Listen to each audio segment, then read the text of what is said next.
And good afternoon, everyone, and welcome to the CalVet webinar for Samuel Merritt University on compensation and pension benefits. I'd like to welcome you in. My name is Kirk Eller, and I'm a training coordinator here at the California Department of Veteran Affairs in the CalTAP Veteran Services Unit. A little background on me, I'm a Marine Corps veteran. I served from 1986 to 1990. And I hope you guys thank you for joining us, and we'll hopefully have this informational webinar provide some interesting and good resources for you. Go through some housekeeping. First off, my colleague Derek Rose is in the back end, and he will be posting some information in the chat throughout this webinar. He'll be putting some resources like our veteran resource book link map, and also some hyperlinks in there for some websites that you may be interested in that are pertinent to our information that we're going to cover today. That being said, I'm going to go to the next slide. And we have good speakers today on compensation and pension. I'm going to be talking briefly about our CalTAP overview, what it is, and some of the California specific benefits that you may be eligible for as veterans here in the state of California. And then our link coordinator, Mr. Kevin Graves, is a network, local interagency network coordinator. He's going to tell you what his roles and responsibilities are in the Bay Area region that he covers and how the services that he can provide to you. And then we have Clinton Taxtall from the Alameda County Veteran Services Office, and he's going to go through the application process for disability claims and maybe some of the differences between compensation benefits and disability claims and pension benefits. And then we're going to follow up at the end with any of the questions that you have in the Q&A. And speaking of the Q&A, if you're not familiar with the Zoom, look at the bottom of the toolbar, and there's a list there for your mutes, and you should have a chat and a Q&A tab. Open the Q&A tab, and please use that function if you have any questions. We may not answer it directly or right away, but we will ask you, and we will cover it at the end of the brief. And we will have all panelists available to answer those questions at the end. Okay, with that being said, I'm going to go ahead and move forward. So I'd like to talk about our CalTAP program and what it is briefly, how you can access it, and some of the California specific benefits. CalTAP was actually designed to inform and connect veterans of all eras, what your earned state and federal benefits are. And we would like to provide continued support as those needs change over time. How we do that is through 5 pathways that are listed here. You have the core curriculum, which will cover your California specific benefits, and then each one of our pathways for education, employment, and entrepreneurship. Our 5th pathway is specifically for those that would like to work with veterans and provide some training and detailed information for service providers. This is what our veteran resource book looks like. We do have digital copies available. My colleague Derek, like I mentioned, will be putting a link in the chat function that you can access either a PDF or a virtual link to download that. We do highly recommend that you access this and download it to your mobile device. You can take it with you anywhere you go, and you can have access to the information that's in there. It's a lot of very, very good information. So how you can use CalTAP online, obviously, if you go to the CalVet website, which is calvet.ca.gov. This will be our homepage. And if you look at the highlighted laptop there, it says CalTAP. That will take you to the CalTAP portal. Here you can see each one of those pathways that I mentioned before. And for the California specific benefits, we're going to go to core curriculum pathway, which is highlighted there. I would also like to note the archived webinars circled highlighted portion. We have a whole ton of webinars that we've conducted since pandemic started, and we have saved them and recorded them there. You can also access our YouTube channel through YouTube and search CalTAP, and there's a bunch of informational webinars that are recorded on there on a variety of topics as well. So here you'll see, if you click the core curriculum, there's 8 modules that are self-paced, and you can access information here at your own leisure on these related topics like healthcare, claims and compensation, which is relative to this webinar. And then we're going to focus right now briefly on Module 5, which will have California specific benefits. So everybody wants to know what they are, and it starts in Chapter 1 of the book in your California resource book. Obviously, the first and most popular is going to be your college tuition fee waiver. This is for dependents, and this would require the veteran to have a service-connected disability from either 0% to 100%. And there's 4 plans available. If you have any questions on what the resources and eligibility are required for this, you can either look on our website, ask us in the Q&A, or we can address it there. And also the veteran designation on your driver's license, that's very popular. This is a great way for you to show that you're a veteran and have it on one document with your driver's license that you carry with you. And you can access some of the benefits like, discounted stuff at retail outlooks and things like that. So the motor vehicle registration fee waiver, this would require a veteran to have a service-connected disability of 100%, permanent and total with mobility issues, and they would waive your vehicle registration for one of your vehicles at the DMV. And you get reduced fishing and hunting license if you have a 50% service-connected disability rating from the VA. And then also a no-cost state park pass with a distinguished veterans pass. Also requires 50% service-connected disability. And you would apply at those websites for those, for the fishing and hunting at the wildlife.gov website, and the parks pass at the parks.ca.gov website. For the disabled veteran property tax exemption and the business license exemption, those also require a permanent and total 100% service-connected disability rating. And I would recommend that you contact the local county or city entities where you pay your taxes for those eligibility requirements. Other divisions we have here at CalVet that are important. I work in veteran services. There's a lot of units within veteran services, and we do a lot of different things for education. And then there's the home loans division, which is very large and very popular, providing you with a CalVet home loan. Women veterans and the minority and underrepresented veterans offer advocacy and outreach for those underrepresented veterans. And they also have rosters on their website for statewide rosters you can sign up for and receive emails for upcoming events. The minority and underrepresented veterans also provide information for unnaturalized veterans to become naturalized on their website as well. So the homes for long-term care, we have 8 of them throughout the state of California. They are some well-cared veterans in these homes from skilled nursing facilities and memory care units, and as well as independent living to provide care for them and a place for them to have well-received care. We do have 3 cemeteries through CalVet throughout the state, one located in Seaside over by Monterey, one up in Igo by Redding, and the third is attached to the Yountville Veteran Home in Yountville, California. And there is a 4th veteran cemetery being, I believe, ground is broken on it, and they're underway trying to get that built down in Southern California in the Lake Forest area by El Toro. So some other common veteran websites you should know, obviously the VA. You can sign in and use the My VA app through there now to manage and access your benefits. And we would like to stay connected with you through CalTAP, and here's some ways that you can do that. This QR code to the right, we have our CalVet link, and then these Instagram, Facebook, and then also the YouTube QR code, and you can access information from each one of those. You can register for My CalVet on our homepage and add veteran services on social media. You can attend websites like this, and then you'd fill out the survey, which is listed here, and the QR code. We do take that information seriously, and we use the information and feedback from you to improve on our websites and our webinars for you. This is how you would register for My CalVet on our homepage. Just create your account and you can log in there. If you do this, you will receive a newsletter every month from our Veteran Services Deputy Secretary, which is Mr. Keith Boylan, and have his message.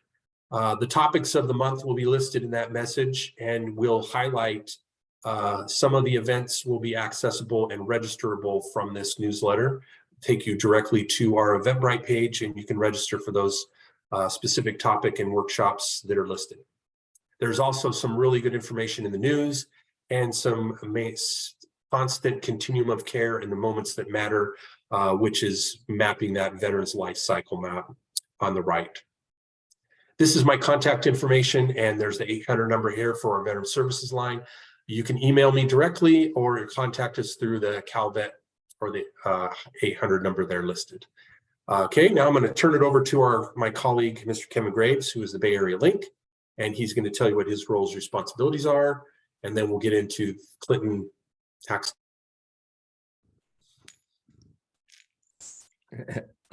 Good afternoon, everybody. It's good to have some people here to speak to, and I am sure honored to be a part of this discussion. Can I get the first slide, please?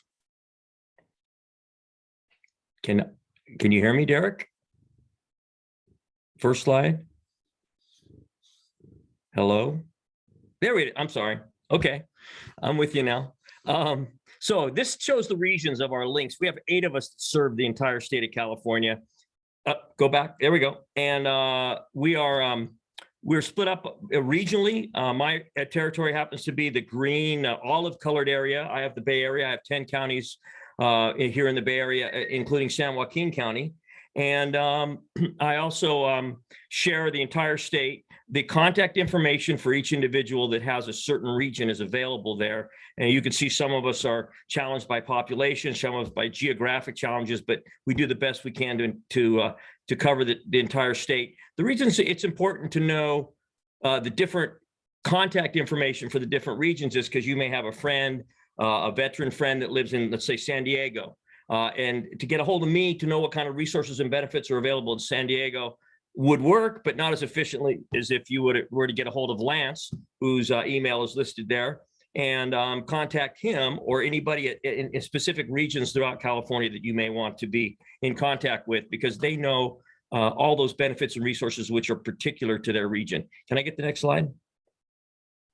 So this is what we do. Basically, we are the boots on the ground for CalVet. We provide outreach within our region, well, throughout the state, depending on what the needs are.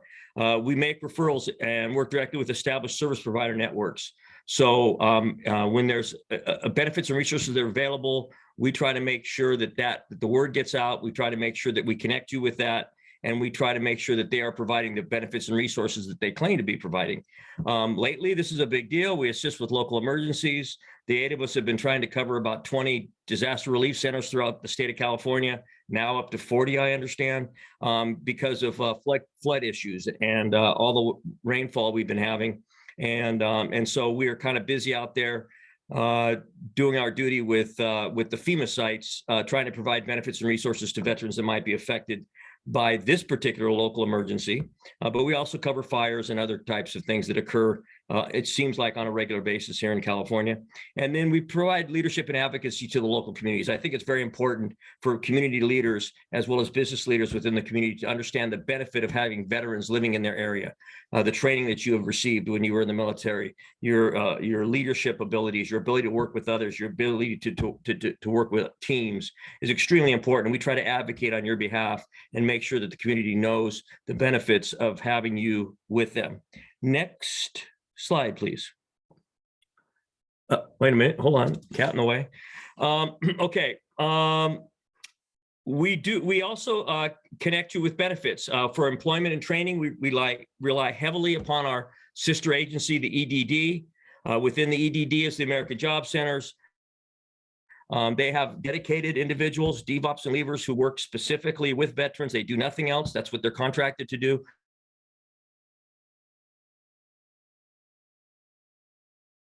Help you put together a resume, and we rely very heavily upon them. We also work really closely with Work for Warriors, which is out of the California Military Department. As you will hear soon, we also work closely with our County Veteran Service Office. In fact, they are our go-to people. When somebody calls me up and wants to file a claim, or if somebody calls me up and they have an issue with a claim or any of the above, or they just need to connect with other veterans or resources in the area, we most frequently will refer them to the County Veteran Service Office. You're going to hear from the very talented Clinton Taxtall here pretty soon, who's our Alameda County Veteran Service Officer. I work with 10, since I have 10 counties, 10 different County Veteran Service Officers within my region. Every county has one. There's, well, 56 out of 58 counties have one, so nearly every county has one. And then for the healthcare and mental health resources, we of course look to our big brother, the VA, and we help veterans get connected with them, or We work with any issues that may come up there. If we can be of assistance, then we try to be. Can I get the next slide, please? Oh, that is the next slide. There's my contact information. Actually, if anybody's interested, I'll give you my cell phone number. We need to change that slide, Kurt. My cell phone number is area code 925-817-7370. 925-817-7370 is the best way to get a hold of me. That's my work cell phone, and I'm available to you guys most of the time. So with that, I'll turn it back over and we'll move on to our next presenter. Thank you very much for listening. All right, Kevin. Hey, Kevin, why don't you just drop your phone number in the chat so everybody can get that in. Great idea. I will. Thank you. Thank you. And now Clinton Taxtall, he's the Alameda County Veteran Service Officer. He's going to be providing some information on his services provided at the Alameda County. Thank you, Clinton. Yeah, thanks, Kurt. Thanks, Kevin. Tell me if you can hear me before I move forward here. Good to go? Yep, we can hear you just fine. All right. Thank you, sir. First slide, please. All right. So as Kevin was saying, we're over here in Alameda County. I am the County Veteran Service Officer here. We have at this moment about 7 representatives. We are physically at 6955 Foothill, which you'll probably see at the end, and I'll drop that in the chat at the end too. We're at the Eastmont Mall. Most people know it by landmark around here. It literally used to be a shopping mall. That's where we're at now, under adult and aging for Alameda County. So our partnership is we're kind of the hands and feet of the VA. I always like to half joke and say, we're your 1-800 number. The VA is the Wizard of Oz at the very top behind the curtain, and you file a claim, and where does it go? Well, under accreditation, we all hold an accreditation that CalVet has provided through training and sanctioning and verification through VA to be your hands and feet, to be the ones to create a partnership to help file your claim together up to the Department of Veterans Affairs. We're part of statewide California Association of County Veteran Service Officers, where we all meet and train and get our CEUs and try to stay on top of the latest and greatest with the claims process. And that's about, I'd say 95% of what we do here is all about the claim. So other service providers you may have heard of, like DAV, American Legion, that sort of thing. There are other POAs, right? Powers of attorney, VSOs, service organizations that can also help with claims. We are all CalVet throughout the state here at the counties. And we also partner with Swords to Plowshares for like housing issues, that sort of thing. That's not really part of the claims process, but other things that we can help for community needs for those that are unhoused and questions in that area through Swords to Plowshares there. So next slide, please. So VA is basically broken down into kind of some major umbrellas, right? You've got the VHA, the VBA, and then the NCA for cemeteries. Healthcare under VHA, pretty self-explanatory. We can help you apply for healthcare if you haven't already. That's where you're going to get your hospitals and clinics and medications and that sort of thing. Just if you've never been enrolled, we can help you enrolled in VA healthcare. If you've had a successful claim, you're going to kind of already be enrolled just by default. But there are folks that will come to see us that are simply just wanting to be enrolled in VA healthcare. We can help do that. Under VBA, Benefits Administration, that's where we live and breathe. That is the primary bread and butter of our service here. So you're talking compensation, education and training, home loans, life insurance, and then VRNE. VRNE is basically kind of the old school lingo was voc rehab. So if you've got a service connected rating and kind of unable to work due to those things and kind of are seeking some retraining, we can send off those applications. But compensations where we live and breathe. National Cemetery Administration, sadly, it's as life moves on and those age and, pass away, we will help widows also, family survivors, family members of the veteran to discuss burial benefits. Every veteran is entitled to a headstone, marker, medallion. Medallion would be like, let's say the veteran's laid to rest at a private cemetery. We can help order medallions that would at least get a veteran kind of a military branch symbol on that private headstone if they don't want the standard issue military style headstone. That also comes with presidential memorial certificates. We can help people look up. I've had people come in and just wonder where their buddies were laid to rest, and we can kind of help find any veteran that's been laid to rest within that situation on the VA website. So, CalVet programs, already spoken to a little bit, but basically those transitioning out of service, the tuition fee waiver is huge. We're about to come up on the next semester now. Plans A, B, C, D, like Kirk was talking about, we're the office that's going to process that for you. So the student will bring their tax paperwork, they'll bring or if they didn't pay taxes, they'll bring their certificate of non-filing from the IRS. And we have the applications, you can get them off the CalVet website, but we're the office where you're going to turn all that in. State cemeteries, I have been to Seaside a few times and been to some services there from some vets I was closely working with, and really, really good, just a beautiful environment out there, really clean and a lovely final resting place for those that served. Housing and homeless prevention program, we will, run into occasions where we are helping those that are kind of in an immediate home, lack of housing crisis moment. We can call in, we can establish a case file with the person at the 1-800 number, who then turns around and then calls us back and kind of have a conference call, a network partnership with resources in the area to try to get them housed through partners in the community like Swords to Plowshares, or do a HUD voucher application at the VA. And basically all things veterans, it's a good place to start with us. Like I say, 90 some odd % is the claim itself, but anything just veterans questions, come to us. If it's not something we physically do here, we're going to find who does and kind of point you in the right direction. So next slide, please. So what do we do? Well, basically, per California military codes set in place back in the 40s, we exist to just help navigate the system. We provide veterans and dependents free benefit information, assistance, and counseling on those benefits. Now, counseling not meaning like actual, psychiatric care or anything like that, but we'll refer you out to VA and let you know about vet centers in the area who do counseling for PTSD and that sort of thing. We can get you in touch with those folks. So every year, part of what we do, those numbers are tracked. So, everybody knows about the compensation claim.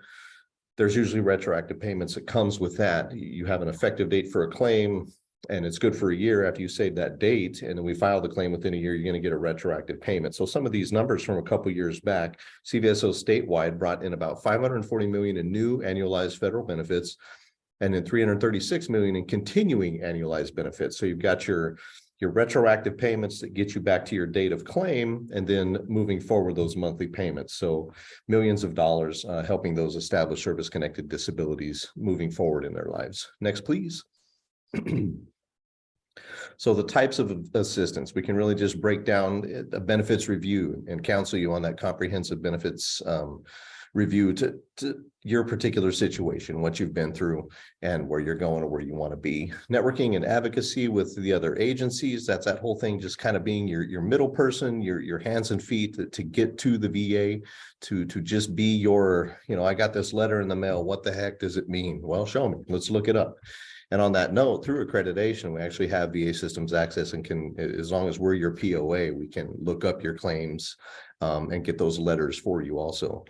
DIC, dependency indemnity compensation, that's a fancy way of basically saying what that means is that what a veteran passes away, a spouse will come and see us for a DIC claim. DIC basically means that what took that veteran's life is related to the military, whether they were being compensated for it or if it's something presumptive. And the best example, and it's kind of the era that's near and dear to me, is Vietnam. My pop is Vietnam, and it's just, we're seeing a lot right now. And everybody's sort of the PACT Act and adding Agent Orange conditions and that. So an example of DIC is that, let's say a Vietnam veteran passes away from coronary artery disease or Parkinson's or lung cancer. Those are just three of the items that would be on that Agent Orange list. We can help that spouse get DIC, which is a tax-free monthly compensation amount moving forward for the rest of their life. And then while we're doing those, we also can counsel on those burial benefits previously spoken about. Claim and compensation, that's right where we live. You come in, hey, I was hurt in service, or my buddy Bob, he tells me he gets this money, and what does that mean? And well, what about my situation? Well, we're going to break that down. That's what claim and compensation is: disability compensation, tax-free, and that's how we help you get into one of those percentage brackets. Pension and life insurance, a little bit of different. People will come to see us for life insurance, and we can fill out the forms and send it off, and what they're really doing is we're just kind of being the middle person at that point. kind of between them and the federal 1-800 number. It's handled through Prudential now. When they do life insurance, once they've established a service-connected disability, then the VA will write them and say, well, hey, you can do life insurance if you want, pay a premium, that sort of thing. Unless you're 100, then you can get premiums waived. It's a lengthy process, but can discuss that at that time. Pension comes up because we also help with non-service connected pensions. So the difference between compensation, it happened in service and you're being paid for it, versus pension, which is a low income or income-based benefit for wartime veterans. And the best example of that is if I see someone who they served during a war era, not necessarily over there in combat, but even just during the era, even if they were stateside, they will, let's say life has done what it does, they're up there in age, they only get like $500 through Social Security due to their work credits. Well, we can get them a VA pension. There's a maximum cap. It's this after this annual change is around $1,200. So a perfect example, if somebody fits that kind of low income scenario, we can help them get, if they get $500 from Social Security, we can get them about $700 from the VA for a pension. So we can also do records requests. If you're trying to get your DD-214, you want to see your military personnel jacket, your STR service treatment records. The VA is going to ask for those behind the scenes anyway when you file a claim, but we can help request that. Oftentimes people just want to get their DD-214 so that they can do that DMV endorsement, and we'll have to order that for them and then wait for it to come in before we can give them that verification. Discharge upgrades, we don't see it terribly often. Just did one yesterday. Basically, that's a Department of Defense item, right? But we still help with that here. We're not lawyers. We actually, through Prop 63 mental health grant, we have a partnership. Our county had applied and was granted some of those funds. Swords to Plowshares actually has a legal team for some of the really complicated discharge upgrades to be able to help that and legally advise veterans in that situation. Basically, if you heard the lingo, hey, I got bad paper, made some bad choices, was going through some stuff, I got other than honorable can be bad, or general under honorable, but I just want to try to fight for that honorable. A perfect example I see there is, let's say you sign up for 4 years, right? You go off to combat, it's your second year. You come back from Iraq, you're dealing with some stuff. You still got 2 years left. Well, what if in those 2 years, you're kind of dealing with PTSD? You might not know it yet, but you're dealing with PTSD. So maybe there's a bad night of some alcohol, and you get busted for that, and you get processed out, get bad paper. Well, discharge upgrade, you can kind of fight a situation like that. Well, hey, I had PTSD, I didn't know it. And then you just kind of get proof of counseling and moving forward that your life has been good since. And I've seen those turned around for certain situations. So like I say, if it gets really twisted up, we would refer out to the legal team. They're lawyers that do that, but we can do that here too. College fee waiver, huge for the dependents of service-connected veterans. I should say too, even if it's a step situation, as long as we have marriage certificate showing the relationship, we can still do that even under like an adoption situation with adoption papers. So that sort of thing. And then veterans designation, that's real simple. Application here in the office or on the CalVet website. We like to do it in the office because we have the program we use it just pre-fills, it's nice and clean. We have a special stamp here, but if you want that, you have to physically come here and I have to give you an ink signed verification form to take to DMV. So next, please.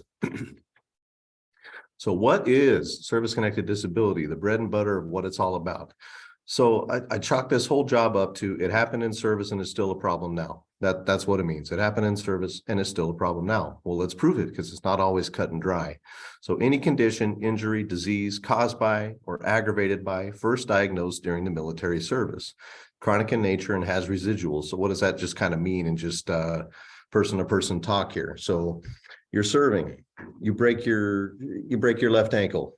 Okay, so you finish your tour, you get healed up and do your thing, but throughout life, you have a few years later, or even heck, 40 years later, we do claims all the time from different eras and different times.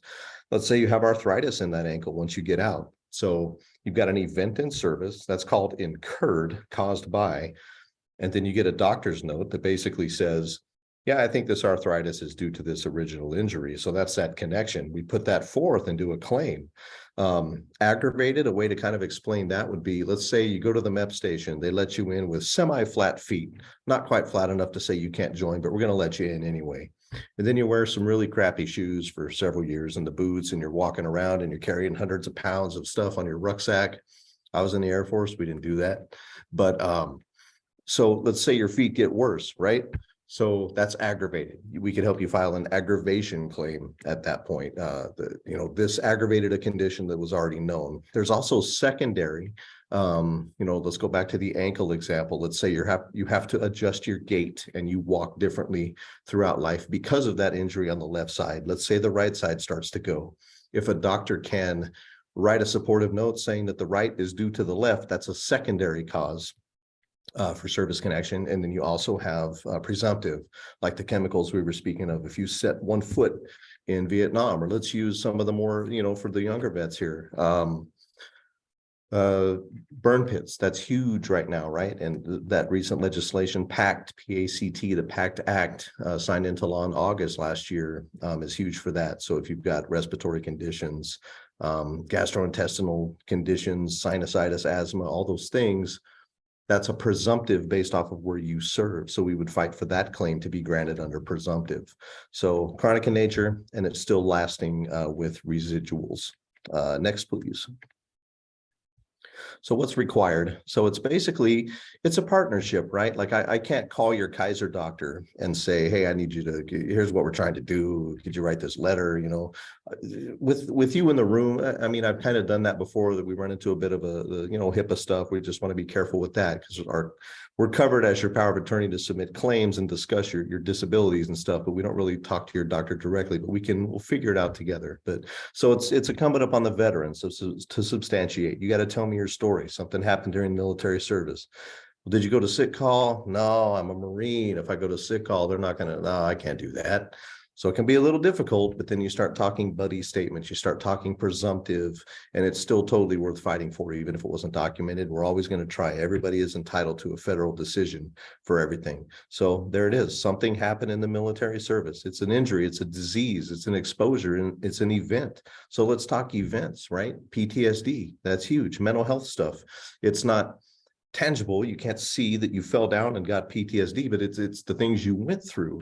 Maybe it's military sexual trauma, MST, combat related PTSD, non-combat related anxieties and depressions, things where there's still an event and a doctor can support that thought behind it being related to the military, and it caused a current condition. That's when we hope that doctor is going to write that nexus. And that's just a fancy way of saying it's that link between military. I see it a lot with, and I get asked about a lot, the hearing issues, right? Young, old, and everything in between. I got ringing in the ears. I was on a flight line with jet engines screaming next to me all the time. I didn't report it because it's just a thing, and I've just noticed it, throughout life. So hopefully the audiologist will literally write a note that says, it is at least as likely as not possible that the screaming engines at 200 decibels cause, ringing in the ears and or hearing loss. And that's that nexus note that it takes to go into the claim strongly. Sadly, a lot of doctors kind of shy away from it. I've seen over the past several years of kind of getting less and less support behind that. They're afraid to put pen to paper, but it's still worth doing. And it's, through the pension exam process, they're still going to get called in if they have kind of an MOS or an AFSC that's related to what they're claiming. So that'll be good. Next, please. So how do we do it? Next. So intent to file, that's that whole thing where if you and nowadays with technology, we can do this like we're doing now or over the phone. I can build a file through our program, send you an e-link to sign what's called an intent to file. And what goes along with that when I first have a conversation will be the CalVet POA in order to get permission to help you. That saves a date. I push a button off, that goes to VA. You can also use that site Kirk was showing you, va.gov. If you got an account there, the old school e-benefits is kind of morphing into va.gov. Establish an intent to file. You have 1 year to then gather the evidence. So there's where you just kind of start thinking what you went through. Sometimes it's been a long time. Sometimes we help people the day they get out, and it just happened. So that's even easier to do it within that first year. But is it in your record? Yes. Okay. Gather it. Gather that current treatment record. Gather those medical opinions. Is it not in your record? Okay. Try to get a current treatment record. Let's get that nexus from a doctor if you can. An opinion, is it at least possible?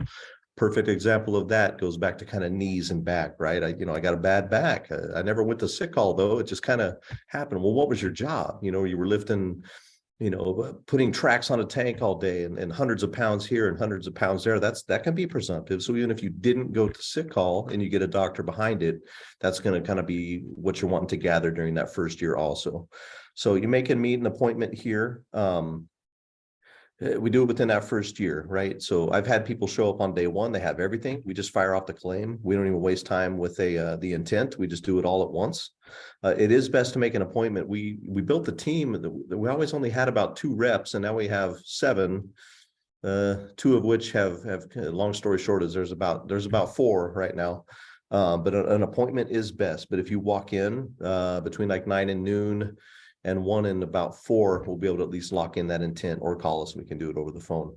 Says attend compensation exam. Once we fire off the claim, you're going to be called in for a C&P exam. They're contracted in the community these days. I liken it to like a work injury. When you get called in, if you get something in your eye on the job and your job sends you over to pee in a cup, it kind of reminds me of a situation like that. You get called in for just this one specific thing, the thing that you're claiming.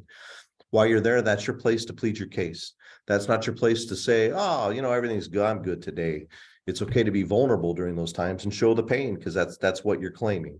So that comp and pension exam is that doctor's opinion that's going to report right back to the VA. They're going to take everything you brought into the claim, and they're going to look at that, take it into account. They're going to talk to you. They're going to examine you for what you're claiming. And then they're going to report back to the VA their finding. And they are the ones that put the blessing on that, the yes or the no. And then the VA sends you the decision letter. So next, please. I talked a little bit about discharge upgrades. There's a website there. You can kind of just read the instructions if you want to. And the VA does offer some kind of legal services. The supporting documentation would be like that situation that I have run into a couple times, where somebody kind of went through some stuff and kind of made some choices that most of us would when you're kind of going through some stuff. So they had about 4 or 5 years worth of counseling records, statements from their employer about how everything's good and nothing's happened since then, and their life is getting much better. And it even does put the Swords to Plowshares contact there for you for that kind of those higher level ones if you want to go that route. Next, please. So how do you find us? While we're chatting, go ahead. Next one. So on CalVet's website, you can find for every county, it's going to list where they're at, the hours, that sort of thing. You can punch in there your zip code straight off of the CalVet website. If you Google search CVSO, it's also on the association website. You can go straight to us. And next. And right there is that phone number that they keep active also, the 844-SERVE-VET. You can kind of the old school way, but that's still an active line you can call to find your CVSO. Best is online. Next. So that is us, the 1926. I'm also going to just put this in the chat that has this here. And hopefully that will pop up. We're kind of, as we build the team, there's this kind of main intake email address I just put in there, and the exact physical location to veterans@acgov.org. And there's a fax line. We kind of still do the old school fax if you need to too. But you can say that we met the guy. They could forward the message to me too.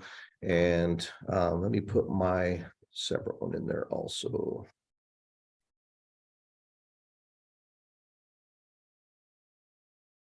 So acgov.org.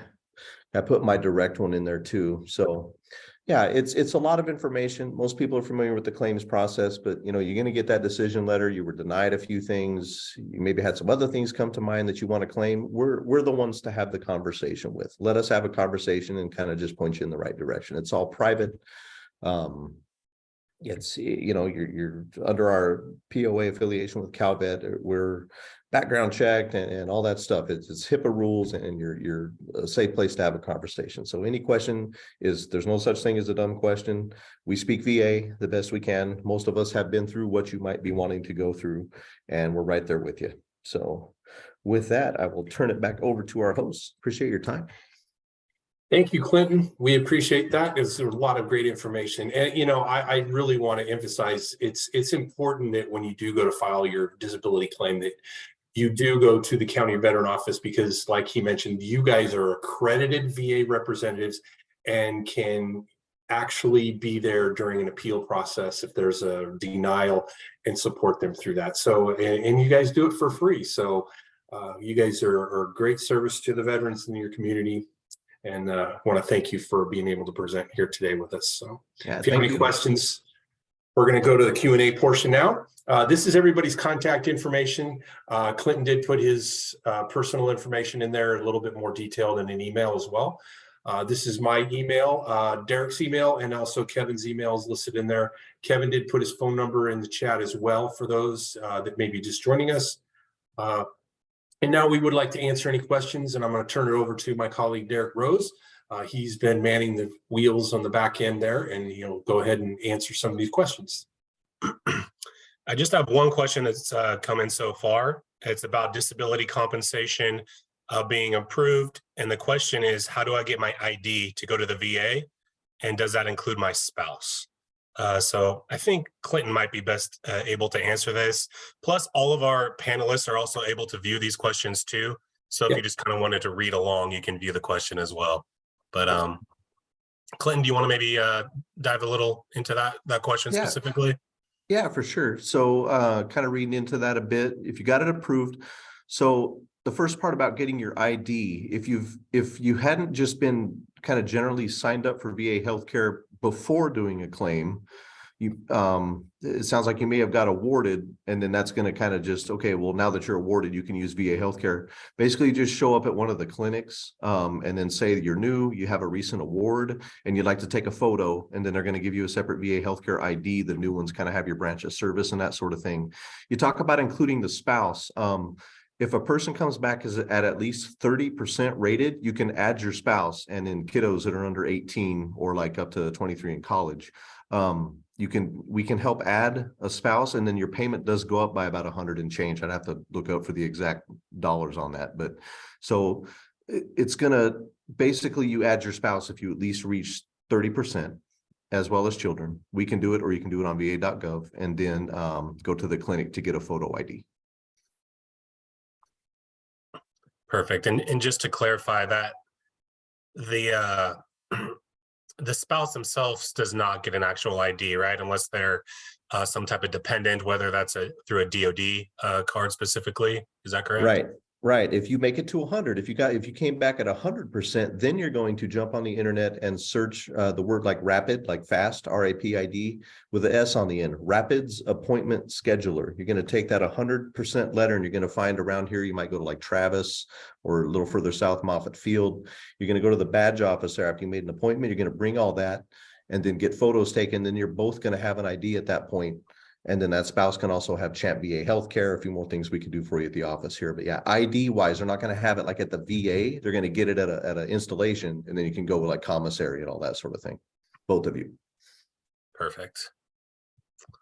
Right.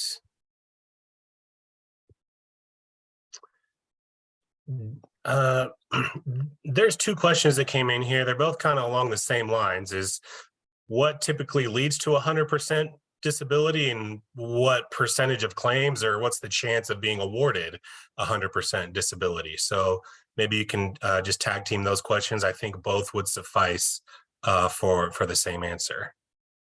Sure. So like percentage of, like I don't have like any sort of study that can say like the full percentage of, but basically what does it take to get 100? What instances lead to 100?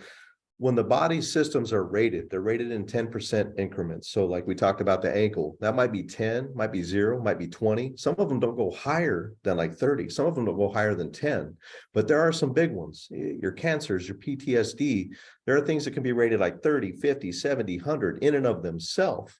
Now, as you get to closer to 100, you can Google the all I've learned to call it over the years is government math. You can search VA combined ratings, and you might have things that add up to 200, but you might still not be 100. You have to bounce it off this chart.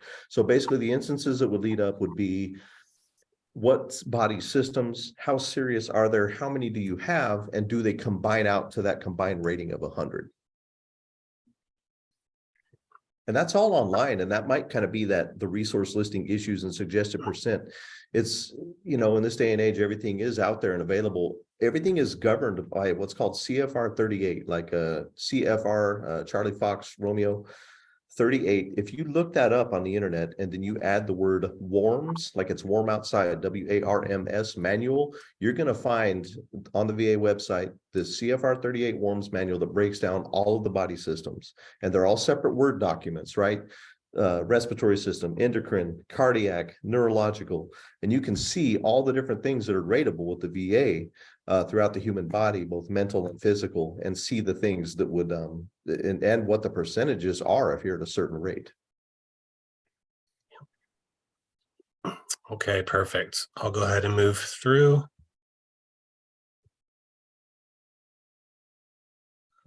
Issues, suggested percentages, we kind of went through that. It's a lot of these questions, they're probably going to be personal to you for sure, right? About your specific conditions. So we can definitely try and give you the best information. But, please, just keep in mind that a lot of it has to do with your medical records and personal diagnosis. So Clinton, maybe you want to just read this one a little bit. A diagnosis of a specific syndrome, what is the best way to submit that as a claim? If it is deemed to be service connected, would that go under the neurological or other type of medical condition term for that claim? So if I'm reading that right, at cubital or carpal tunnel, maybe it's the same thing. I'm not a doctor by any means, but if I'm reading it kind of like a nerve in the hands kind of thing. Neuropathy. So, yeah. Right. If you don't know the exact what it is, like I see things all the time, I'll fire off the claim, left arm condition, injury residuals. Let the VA bounce it off your records and weigh all the medical stuff with the doctor to see what it is. But yeah, for that sort of thing, it would almost be just like nerve pain in the area that you're thinking of, neuropathy. I see that a lot with like the diabetes. It's secondary to diabetes for the Agent Orange Vietnam folks. So it would basically be like nerve damage, depending on what your job was. You're turning a wrench, repetitive use, typing, that sort of thing. I've seen those. Okay.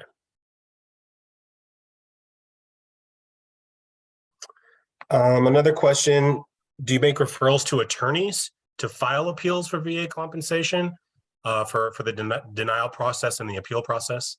So what I will say is don't give your money to a lawyer. I mean, you can if you want. Also, we do appeals too. We're going to take you all as far as we possibly can, all the way up to the Board of Veterans Appeals. And even if they say no, the U.S. Court of Appeals, we can tell you how to sign up for that. It is always your right to go to an attorney. Legally, I can't tell you, oh yeah, call this guy or this lady will help. She's a great, attorney. We don't refer to attorneys, but we will just say that we can help you with your appeal. You don't have to have a lawyer. I've had people fire their lawyer and then use the office. The lawyer is going to take some of your retro. It is your right to try for free all the way to the tip top. If you still need a lawyer, then go for it afterwards. But please don't do what you want to do, but please don't waste your retro on a lawyer when you could still get all the way to the same outcome without one. Indeed. Showing just one more in the Q&A tab. It says the PACT Act claim. So maybe some type of presumptive or service connected related to the PACT Act is pending a higher level review. And how long does that process take if it's maybe outside of the traditional claims process? Sure. Higher level review is part of what's now called the AMA Appeals Modernization Act. So that's kind of the picture, 3 lanes on the freeway, right? Higher level review is 1 over from the fast lane. So if you already did a supplemental, you get denied, your first thing to do is what's called a supplemental claim, where you turn in new evidence that they may not have had. Hey, get one more look at it. If you asked for a higher level, it's going to be a little longer. I think the advertised might say like 80 to 100 days. I'm seeing them faster. The most important thing to note on that higher level review is if you asked for a conference call from a DRO, a decision review officer, if you asked for that, it might take a little longer. That's basically asking for the manager at the restaurant, right? I need to talk to somebody. Something's not right. So if you ask for a conference call, it will take a little longer. I'm not seeing them take, if you've only got like 1 or 2 issues, I'm seeing HLRs come back in a couple months. I've learned to never promise, but if you already tried supplemental and now you're just waiting for a call, hopefully no more than a couple months. Great. And I am just showing one more question in the actual chat box. It's just kind of another question about the chances of claims being proved and denied, and kind of just a percentage. And you know, the question specifically says 75 with a serious cancer. Is there any way to get those types of claims expedited? If it's maybe in relation to like I'm just throwing it out there, perhaps like an Agent Orange exposure or some type of presumptive along those lines. Yeah, so VA there's kind of like these qualifiers that say, how can you get a claim expedited? You have to be, I believe the age is actually 85 or older. You have to be, have housing difficulties, be unhoused, have extreme financial hardship with proof behind it, such as an eviction notice, or sadly be terminally ill. Anything that you can have that, and I hope doesn't fit in those last ones, but yeah, if you've got something that can kind of speak to one of those categories, we would turn it in as evidence and just ask in a quick statement for it to be expedited. That's all we can really do. Or even if you don't quite meet the age thing and you just want it, never hurts to try. You just got to have some support behind it as to why. Perfect. We have time for probably just a few more here before we wrap up. So I'll just read this one from the chat or from the actual Q&A.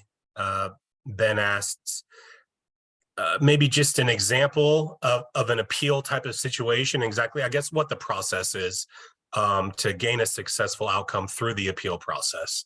And just following up is, I assume you want to put your best application forward to avoid an appeal. So, perhaps, just explaining what a fully developed claim is, and then maybe just a little bit more about the process of appeals and who that goes through and what the outcomes usually are.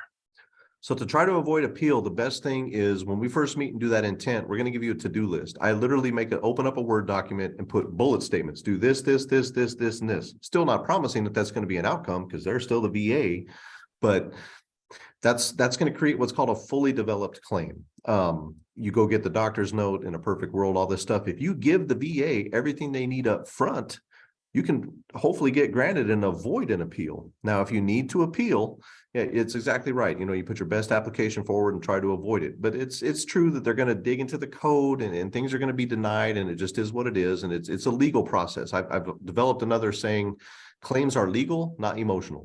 So, and that's not to be harsh, but it's just that's how we have to fight the fight with legalities and with code and with the Code of Federal Regulation. So like a kind of an example of winning one had to do with, man, there's been a bunch.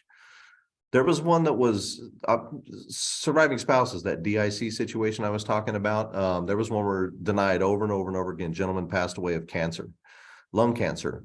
VA was like, well, he smoked. Okay. He smoked just for a couple years, but look at all this medical history of the COPD and all the cops and all this stuff.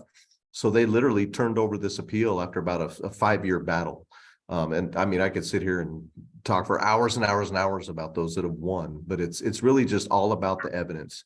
It's you dig into that CFR, fight them with the law, and just try to avoid it in the first place. But yeah.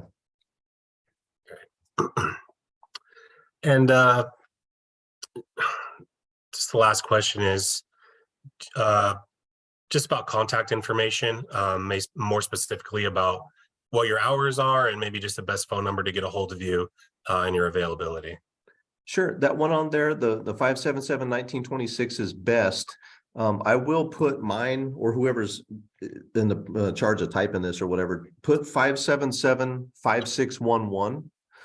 I will tell you my phone, like most, I will call you back. It might take a day. Email is always best. What happens in the logistics of our building are, I have an assigned cube space upstairs. The public comes in downstairs. So as a VSO, I got all these multiple, I'll see clients, but then I also got all the stuff to do upstairs. So an email's best, but if you want to call 577-5611 does go straight to my desk and I'll get you as quick as possible. The email is best, but we will do that. Yeah, just leave on the voicemail. Hey, I saw you on the screen, got some more questions for you. And then I'll try to jump and get you real quick. I saw the thing about the commissary too. You got to be 100. Well, the law just went into effect. As long as you have a service-connected disability rating and a VHIC card, you can have base access now to access the commissary and exchange. It doesn't have to be awesome. 100%. It went into Sweet. January 1 of 2021. It went into effect. So I just put okay. in there that they just need a VHIC card. In regarding that VHIC card, you would need to go to the visitor center of that base to get your base access. Once you have that approved, go to your DEER's office or pass an ID, and then you get your DBIDS pass for that access, and you'll be able to get on a base. Awesome. That's news to me. I stepped away from this between 2019 and then got back into it in 2021. So I learned something every day. Appreciate that too. Yeah, absolutely. Great answers. Everything looks like did a great job, Derek. Thank you. I'm going to go forward a little bit here. We're almost out of time. We got about 5 minutes. I'm going to wrap everything up. We do have some upcoming webinars for some future topics. If you're interested in continuing with this process and learning online or virtual of our workshops, we have some other college higher learning institutes as well as some CalTAP 360s coming up. We do like to focus on the ones for our monthly topic, and this is mental health. So we have some coming up at the end of the month on the 30th and the 23rd on better self-care and management and help support mental health listening. We have some other universities and colleges later on in the month and coming up in April listed there. Please go to our Eventbrite page and you can access or register from there as well. And please take some time to fill out the survey. Like I mentioned before, we do take that information seriously, and we will focus on improving our webinars so that we're making sure that we're meeting your needs and the information that you guys desire. So we want to make sure that the webinars are valuable to you so that you can access the information that you're looking for. And with that being said, I'll leave this up here for just another minute or two. And then we do want to thank all of our guest speakers. Clinton and Kevin, thank you for joining us. Derek, great job on the back end. We also have, we got a minute here. One more question just popped up. You want me to jump on it? I can see it. Yeah, go ahead, Clinton. So the one about the physician's signature for vehicles, right? So if you're 100, when you come see us for that DMV designation, the new forms that we have, there's a place for 2 signatures. If you're just doing the VA or veteran designation, we sign on this one. If you bring your 100% letter, we sign it in a secondary area. That letter with the dual signatures is supposed to outweigh the need for that DMV form 256 that used to be.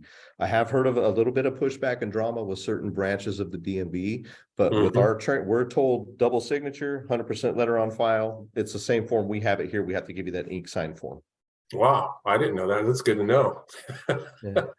Appreciate that one. See, little quid pro quo there for that. Right. All right, cool.